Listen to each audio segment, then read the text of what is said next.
สวัสดีท่านผู้ชมที่เคารพนำท่านผู้ชมมาติดตามข่าวกีฬา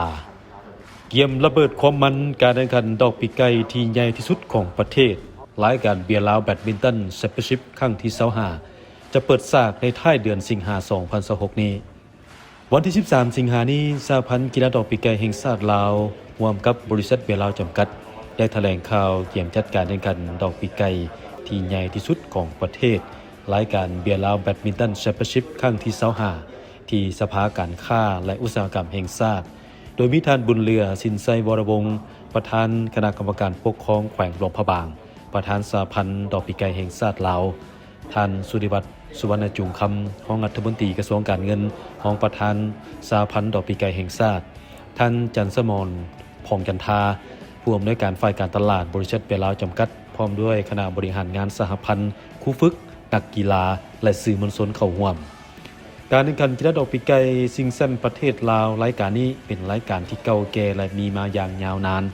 เป็นการแข่งขันภายในที่ยิ่งใหญ่ที่สุดจะแข่งขันระหว่างวันที่27หาวันที่30สิงหาคม2026นี้ที่เดินดอกปีกไก่เศรษฐาสนามกีฬาในโฮมบึงขยองนครหลวงเวียงจันทน์ปีนี้เป็นการเฉลิมฉลองสายพันธมิตรภาพอันยาวนานกว่า25ปีระหว่างสหพันธ์ดอกปีกไก่แห่งชาติและบริษัทเบียร์ลาวพร้อมกันสืบต่อสร้างโอกาสให้นักกีฬากลายเป็นนักกีฬาอาชีพและเกมรับใช้ชาติในต่อหน้าโอกาสที่ทานปริญญาเอกไซบัณฑิตราชพลเลขาธิการสหพันธ์ดอกปีกไก่แห่งชาติรายงานในฮู้ว่า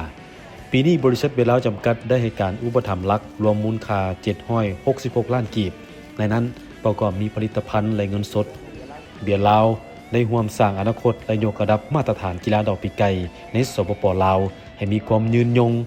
ซึ่งปัจจุบันสหพันธ์กีฬาดอกปีกไก่แห่งชาติได้สร้างฐานข้อมูลนักกีฬาอย่างเป็นระบบโดยมีสโมสรสมาชิกทั่วประเทศถึง26แห่งและมีนักกีฬาในระบบหลายกว่า500คนพร้อมเดียวกันนั้นสหพันธ์ยังได้วางแผนยุทธศาสตร์5ปีโดยเน้นใส่2โครงการสำคัญคือการแข่งขันเบียร์ลาวแบดมินตันซูเปอร์ซีรีส์5รายการต่อปีเพื่อขยายฐานนักกีฬาในทั่วประเทศและการเปิดฉากการแข่งขันระดับสากลเบียร์ลาวอินเตอร์เนชั่นแนลซีรีส์ที่จะเริ่มต้นในปี2027เป็นต้นไปสำหรับการแข่งขันเบียร์ลาวแบดมินตันแชมเปี้ยนชิพ2026ได้แบ่งการแข่งขันออกเป็น21รายการเพื่อเก็บคะแนนสะสม National Ranking รวมมีรุ่นอายุเยาวชนอายุ13 15 17 19รุ่นทั่วไปและมือสมัครเล่นโดยมีนักกีฬาลงทะเบียนเข้าร่วมอย่างหลากหลาย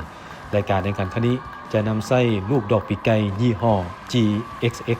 76และดำเนินการตัดสินโดยคณะกรรมการที่มีประสบการณ์ระดับชาติเพื่อรับประกันความโปร่งใสและยุติธรรมท่านไซบัณฑิตราชพลยังได้กล่าวเน้นย้ำคำมั่นสัญญาของสหพันธ์ในการนำใช้งบประมาณสนับสนุนอย่างมีประสิทธิผลสูงสุดเพื่อพัฒนานักกีฬาทีมชาติและสร้างนักกีฬาหุ่นใหม่ให้มีคุณภาพพร้อมทั้งเปิดกว้างรับเอาการสนับสนุนเพิ่มเติมจากภาคส่วนต่างๆเพื่อร่วมกันพัฒนาวงการกีฬาลาวให้ก้าวไกลและเชิญชวนผู้ที่มักฮักกีฬาดอกปีกไก่สโมสรต่างๆและพ่อแม่ประชาชนเข้าร่วมชมร่วมเชียร์การแข่งขันในครั้งนี้เพื่อเป็นกำลังใจให้แก่นักกีฬาทุกท่านภายในงานยังจะมีกิจกรรมแจกของที่ระลึกครบรอบ25ปีจากบริษัทเบียร์ลาวอุปกรณ์กีฬาจากบริษัท GXS ลาวและอื่นๆอีกหลากหลายท่านสามารถติดตามข้อมูลข่าวสารเพิ่มเติมได้ที่ Facebook Page และเว็บไซต์ของสหพันธ์กีฬาดอกปีกไก่แห่งชาติลาว